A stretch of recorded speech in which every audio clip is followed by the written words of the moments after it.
7. Happy birthday to you. Happy birthday to you. Happy birthday to you. Happy birthday to you. Happy birthday to you. భగవంతుడు మంచి ఆరోగ్యం ఇవ్వాలని మీరు ఇంకా ఉన్నతించాలి అందువలన వెంకటేశ్వర స్వామి వేడుకుంటున్నాం.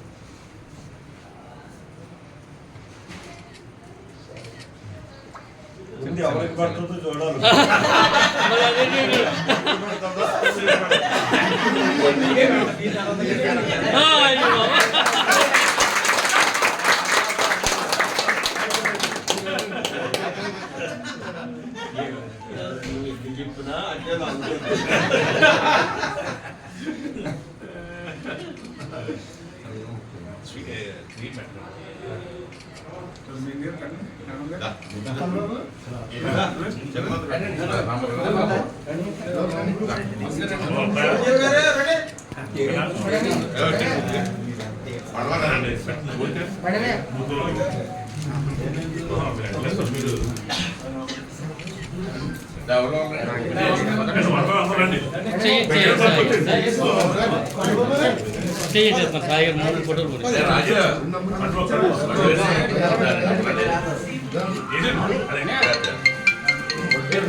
స్థానిక శాసనసభ్యులు Tirupati Devasthanam trust board member Shri Jyothula Nehru గారి యొక్క శ్రీమతి మా అందరికీ చిన్నమ్మ, మా అందరి ఆకలి చూస్తూ రాజకీయంగా ఎన్ని ఒత్తిడున్నా సరే ఏ టయానికి వస్తే ఆ టయానికి టిఫిన్ చేశారా బాబు, భోజనం చేశారా బాబు అని చెప్పేసి ఏ టైంకి వస్తే కాఫీలు, టిఫిన్లు, టీలు పైకిచ్చి మమ్మల్ని అందరినీ కూడా ఆకలి తీర్చే మా కన్న తల్లి శ్రీమతి మణమ్మ గారికి జన్మదిన శుభాకాంక్షలు తెలియజేసుకుంటూ ఈ రోజున జగ్గంపేట మండలం నుంచి అనేక మంది వచ్చి జీని మణిబాబు గారు, ఎస్వి సప్పలరాజు గారు, దేవరపల్లి మూర్తి గారు, ఇక్కడ అనేక మంది పేర్లు చెప్పలేం కానీ ఎక్కువ మంది వచ్చిన పేర్లు చెప్పలేం కానీ అందరూ కూడా వచ్చి ఆవిడికి శుభాకాంక్షలు తెలియజేసి ఆ తల్లి యొక్క ఆశీస్సులు మీరు తీసుకోవడం జరిగింది. ఈ రోజున మరి ఏ జన్మలోనో పుణ్యం చేసుకుంటే మరి జ్యోతుల నెహ్రూ గారికి ఇలాంటి భార్యగా దొరికారు అని చెప్పేసి ఈ రోజున ఈ సందర్భంగా తెలియజేయడం జరుగుతుంది. నిత్యం కూడా పూజలు చేస్తూ ఆ శివుని యొక్క సేవలో ఉంటూ మరి ఈ రోజున ఒక మహత్తరమైనటువంటి గ్రామంగా ఈ గ్రామాన్ని తయారు చేసే విధంగా అనేక శివాలయాలు నిర్మించి ఆ శివాలయాల్లో నిత్యం పూజలు చేస్తూ ఆ పూజల్లో పాల్గొంటూ ఉంటున్నారు. అలాంటి మా తల్లికి అనేక సంవత్సరాలు 100 సంవత్సరాలు పైబడి జీవించి మా అందరికీ కూడా ఆ యొక్క ఆశీస్సులు ఇచ్చి మా అందరికీ కూడా ఆయురారోగ్యాలుగా ఉండాలి అని చెప్పి మనస్ఫూర్తిగా కోరుకుంటూ సెలవు తీసుకుంటున్నాను.